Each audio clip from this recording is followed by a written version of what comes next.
Selamat petang, salam sejahtera. Terima kasih karena bersama dengan saya di Nazilin Unity Channel. Yang menggemparkan kita pada petang ini ialah sejam selepas mendedahkan habuan RM 1,7 juta ringgit, SPRM hubungi ahli parlimen Tasik Gelugur yaitu Wan Saiful Wan Jan. Kita boleh ketawa lah, terbahak-bahak pun boleh, ketawa sedikit pun boleh, macam-macam pun boleh buatlah kan. Karena saya rasa ini satu perkara yang lucu. Wan Saiful mungkin ada niat untuk cuba mahu menimbulkan persepsi, menimbulkan kepanasan di parlimen, ataupun menimbulkan tanda tanya atau menimbulkan persepsi yang panas untuk kerajaan Madani. Mungkin juga pada pendapat beberapa orang rakan penganalisis politik dan pemerhati politik, ada juga yang menganggap tujuan Wan Saiful Wan Jan kononnya mendedahkan telah ditawarkan RM 1,7 juta ringgit untuk menyokong Anwar Ibrahim. Mereka merasakan mungkin Wan Saiful melakukan itu tujuannya ialah untuk seakan-akan Anwar Ibrahim mempunyai pasukan yang mahu memancing ahli parlimen. Mungkin itu tujuan Wan Saiful. Dia tidak merasa bahaya, dia tidak merasa susah hati, ataupun mungkin dia tidak rasa pun apa mungkin kesan yang akan menimpa beliau akibat pendedahan tersebut. Tapi rupa-rupanya pendedahan Wan Saiful itu telah pun menjerat diri beliau sendiri. Ini apabila SPRM tanpa membuang masa menyerbu, menerga, apa-apalah semua, akhirnya hubungi Wan Saiful. Jadi kalau sekarang ini Wan Saiful mungkin menganggap kalau di Dewan Parlimen tidak ada apa-apa yang boleh membuatkan dia disiasat, rupa-rupanya itu tidak berlaku. Yang berlaku akhirnya SPRM telepon. Jadi lepas SPRM telepon, pastilah Wan Saiful Wan Jan kena buka cerita habis-habisan. Kalau tidak, ditakuti nanti dia akan disaman pula kerana menyebar fitnah, ataupun terpaksa dimohon, diarah oleh parlimen untuk memohon maaf kerana menimbulkan kekeliruan. Jadi ada dua dilema yang sedang dihadapi oleh Wan Saiful Wan Jan sekarang. Sama ada memberitahu berita yang sebenar, memberitahu cerita yang sebenar, siapa orangnya, di mana dia kononnya mau disogok, siapa yang mungkin menjadi dalang sogokan tersebut, dan yang lebih penting, kalaulah tiada apa-apa yang berlaku sebenarnya dan itu hanya cerita kosong, sembang kari di kedai kopi, Wan Saiful terpaksa menanggung malu sendiri untuk mengaku bahawa tiada sebenarnya sogokan. Kalau ada sogokan, SPRM bukan mahu menangkap Saiful, tetapi SPRM akan menyiasat dan mencari siapa dalang sebenar. Jadi ini dua perkara yang menarik perhatian kita. Sama ada Wan Saiful yang terjerat, ataupun orang yang cuma menyogok 1,7 juta ringgit itu yang akan terjerat. Jadi kita tengoklah nanti. Kita ucapkan tahniah syabas kepada SPRM kerana mengambil langkah yang amat luar biasa. Tidak menunggu lama, telah pun bertindak dengan tangkas dan cepat. Tanpa menunggu laporan polis, tanpa menunggu laporan daripada parti politik dan sebagainya, SPRM bertindak segera. Pada pendapat saya, tindakan SPRM menghubungi Wan Saiful ini adalah tindakan yang serta-merta, tindakan yang tepat dan sangat bersesuaian. Ahli Parlimen Tasik Gelugur Wan Saiful Wan Jan mendakwa telah dihubungi Suruhanjaya Pencegahan Rasuah Malaysia SPRM 1 jam selepas ucapannya di Dewan Rakyat yang mendedahkan kononnya berlaku tawaran habuan untuk menyokong Perdana Menteri Anwar Ibrahim. Ahli Majlis Pimpinan Tertinggi MPT Bersatu itu berkata beliau menerima mesej daripada pegawai agensi anti rasuah itu yang memintanya menghubungi mereka. Kata Wan Saiful, saya akan patuhi, cuma saya nak tanya apa tindakan yang diambil untuk menghentikan. penggunaan wang rakyat sebagai umpan kepada ahli parlimen bersatu. Nah, itu soalan Wan Saiful. Tapi soalan kita ialah, kalau tiada yang boleh diceritakan tepat oleh Wan Saiful, siapa yang SPRM boleh siasat?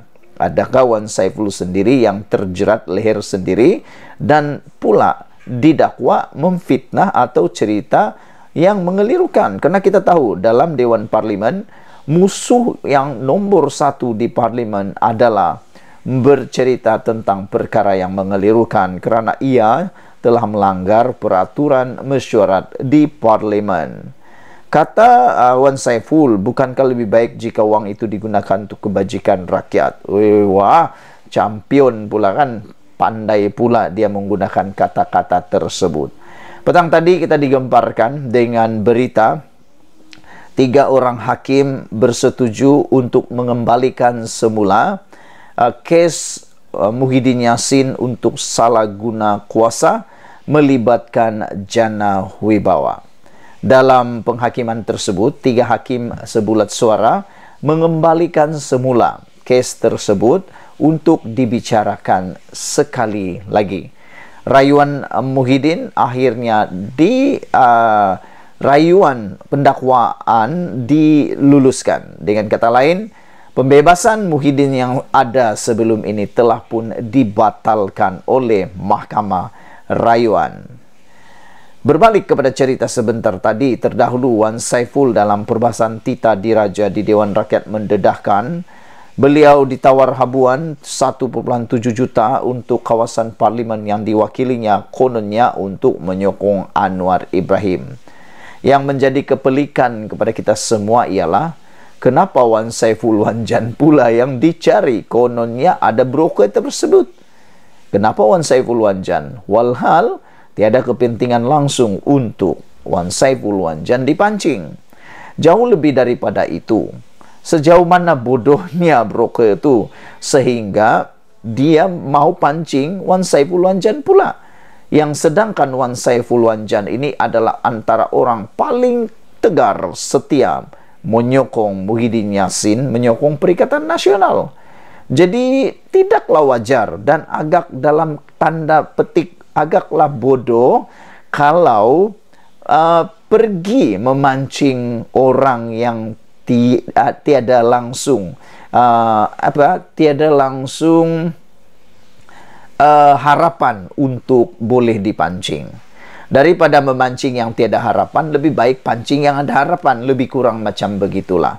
Jadi ada penganalisis politik, ada penyokong Pakatan Harapan, Kerajaan Perpaduan menyatakan bahawa adalah mustahil untuk dapat dipercayai apa yang dikatakan oleh Wan Saiful itu, kerana ada ramai lagi ahli-ahli parlimen yang boleh dipancing selain daripada Wan Saiful. Kenapa juga Wan Saiful, kata mereka. Sekian dulu Malaysia kita punya. Kita jaga sama-sama cintai Malaysiaku. Kita jumpa lagi. Bye-bye. Ini berita yang baru kita terima daripada media. Menulis bahawa Muhyiddin kalah di Mahkamah Rayuan. Pendakwaan akhirnya menang dalam rayuan mereka untuk mengembalikan tuduhan salah guna kuasa Muhyiddin.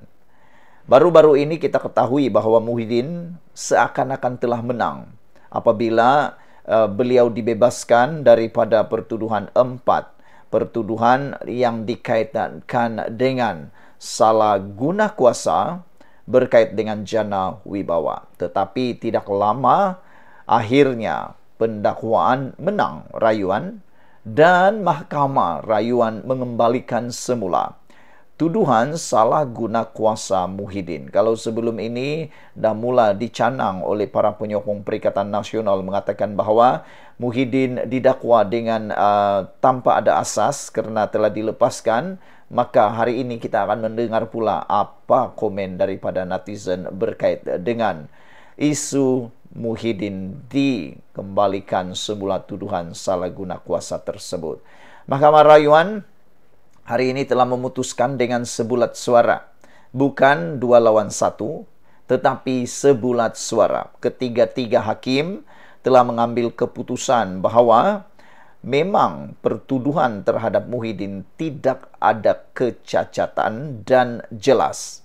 Karena sebelum ini kemenangan Muhyiddin di mahkamah apabila beliau dibebaskan sebelum ini, kerana menurut hakim yang telah mendengar perbicaraan itu, dikatakan bahawa pertuduhan terhadap Muhyiddin adalah tidak jelas dan cacat.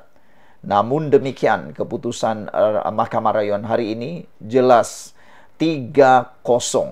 Jadi sekarang ini kalau macam main bola 3-1 lah kan. Satu melepaskan sebelumnya, tapi di mahkamah yang lebih tinggi iaitu Mahkamah Rayuan telah pun sebulat suara mengembalikan semula pertuduhan terhadap Muhyiddin, dan mereka semua hakim tersebut mendapati bahawa pertuduhan terhadap Muhyiddin adalah jelas dan tidak bercacat atau tidak cacat.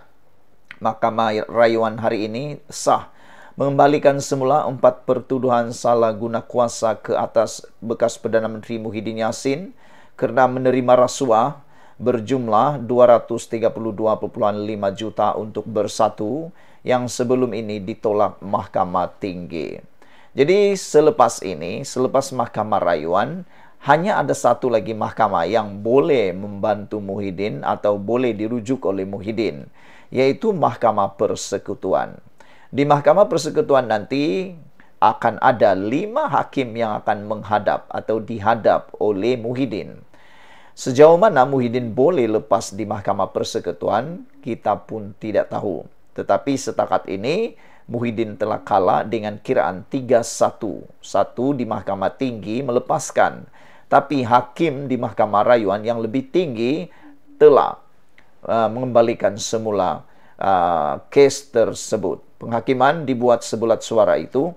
Hakim oleh Hadraria Said Ismail berkata, Mahkamah Tinggi terkilaf memutuskan pertuduhan dikenakan adalah cacat. Justru keputusan itu membolehkan perbicaraan berlangsung di Mahkamah Session Kuala Lumpur, melainkan Muhyiddin memfailkan rayuan ke Mahkamah Persekutuan dan memperoleh perintah penangguhan. Pertuduhan berkenaan tidak jelas, tiada keperluan untuk memberikan butiran lanjut, kata Haria di kamar mahkamah yang dipenuhi yang turut dihadiri ahli parlimen bersatu dan penyokong. Panel turut dianggotai Hakim Azmi Arifin dan Hakim SM Komati Supia. Pada 15 Ogos tahun lalu, Mahkamah Tinggi membenarkan permohonan Muhyiddin membatalkan 4 pertuduhan menggunakan kedudukannya untuk mendapatkan suapan berjumlah 232.5 juta untuk bersatu. Hakim Muhammad Jamil Hussein membuat keputusan itu setelah mendapati keempat-empat pertuduhan tersebut adalah kabur, cacat dan tidak berasas kerana ia tidak menyatakan butiran kesalahan dilakukan. Muhyiddin sebagai Perdana Menteri ketika itu dan Presiden bersatu didakwa menggunakan kedudukan beliau untuk suapan berjumlah RM232.5 juta daripada 3 syarikat iaitu Bukhari Equity Sdn Bhd, Nepturi Sdn Bhd dan Mamfur Sdn Bhd. Sekian dulu untuk kali ini. Jangan lupa tinggalkan komen anda, tekan butang subscribe. Kita jumpa lagi. Bye-bye.